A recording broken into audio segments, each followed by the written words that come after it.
everybody, welcome to Get Busy Watching. I'm your host, Honest Dan. Let's talk movies. So this is how I get my reviews out, huh? Reviewing the 3-part finale to the Tomorrowverse. I've done less useful things with my time. I'm gonna save you guys the preamble. Part 1's already out, so watch that if you haven't. Well, here we go. Let's get into the middle child here. This is my honest opinion of Justice League: Crisis on Infinite Earths, Part 2.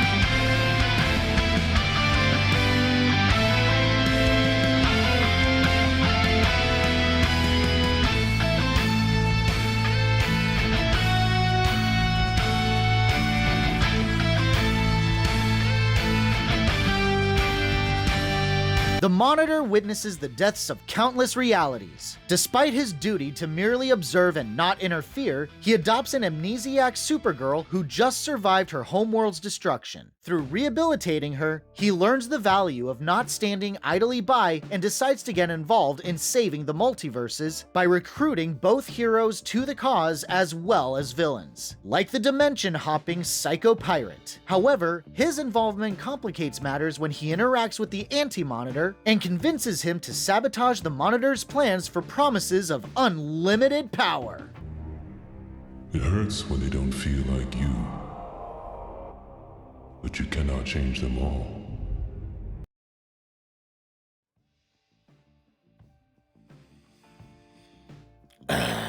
This is as focused as a squirrel on espresso, dude. Even worse so than part 1. At least in that, like, the events were connected. They were just sloppily edited together. And of course, the incessant time rip transitions, that was not helping any. But this is just the toddler is wandering off in Macy's now. It's not as bad as I'm making it out to be. There are things that I enjoy, but it's a mixed bag. The identity of the Tomorrowverse. I'm going to start with talking about Batman and the Bat-Fam subplot, because that gets a lot of screen time. On the one hand, I do like these characters are together, but it's awkward. First off, the lineup. Too many Robins. We have Dick Grayson and Damian Wayne. Why wasn't Dick Nightwing? Wouldn't that keep things diverse? Let there be light. And there was light. And it was good. But the biggest question mark is Terry McGinnis. It's not out of place to see him necessarily, we are smashing universes here, but he literally just feels like he's thrown in for effect rather than function. If I wasn't familiar with Batman Beyond, I can't imagine I would have known who he is. I do appreciate that Will Friedle reprises his role though, which is probably, what, 3 or 4 lines? Pointless as hell. They knew the risks. That Batman is a fool. I'll tell you what he wasn't. Alone. This isn't a dock against the movie, but I have a huge bias toward the not really good Birds of Prey show, and know next to nothing about Huntress from the comics, only from Justice League Unlimited. You really know how to show a girl a good time, Q. When are we going out on a real date? But I would have absolutely loved to see her have the likeness of Ashley Scott from the show, and of course, voiced by the woman. If Warner Brothers can spring to have her briefly reprise her role in the crossover Arrowverse, there's no reason why she couldn't be in this. Again, not a true negative, just a whining fanboy. So you save people. On good days. Why don't you carry any weapons? I am the weapon.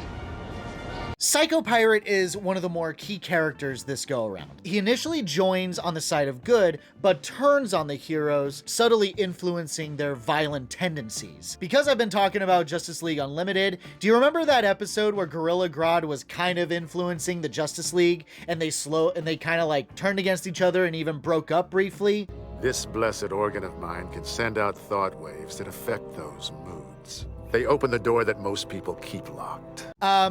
Yeah, that's exactly what's going on here, except it's less interesting. This is where you can tell that WAG had to scrap original plans to give Psycho Pirate his own movie, or be a villain to a hero, and crammed him into this movie instead, because time is dedicated to his backstory. This stops the movie in its tracks, and because it feels like a Nickelodeon sitcom meets Justice League Dark, which is about as interesting as it sounds, it's a slog to get through. My parents didn't quite manage to kill one another, but they'd had enough of me.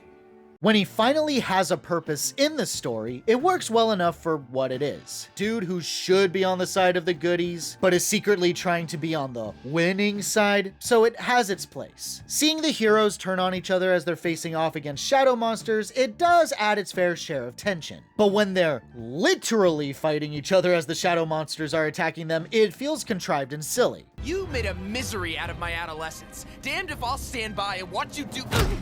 I was right to drop your counterpart at the orphanage.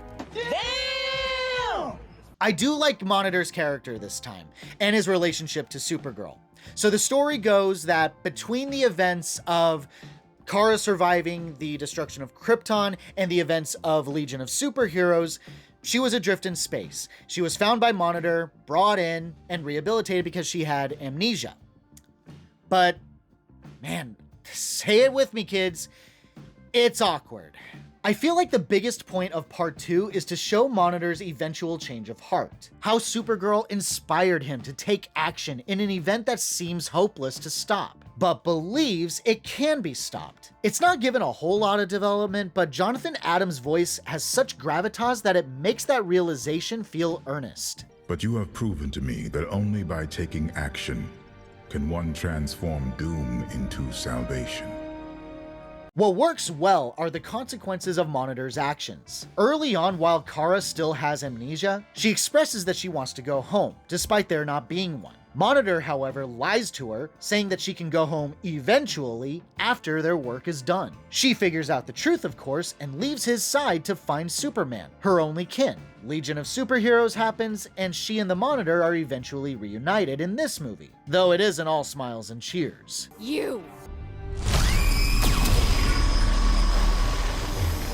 Kara, this display is beneath you.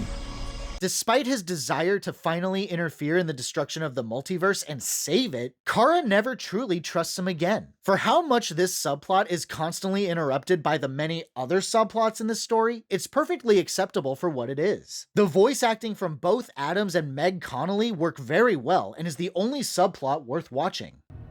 He just watched, you know. My adopted father just stood there and watched Krypton explode. So far, these movies have almost an equal amount of good and bad in them. In part 1, it was Flash and Iris, but everything else after that, not worth watching. And in this one, the relationship between Monitor and Supergirl, that stuff was really good, but everything else is just... It doesn't come together, man. I'm sensing a pattern here, but I don't have a good feeling about part 3. My honest rating for Justice League Crisis on Infinite Earths Part 2, a 3 out of 5. What good has my power done? To whom much is given, much will be required. Thanks so much for watching, you guys. I really appreciate it. Hit that like or dislike button. All engagement is welcome. Subscribe to the channel for more reviews. And in the meantime, have a great day, stay safe and healthy out there, and hope to see you soon.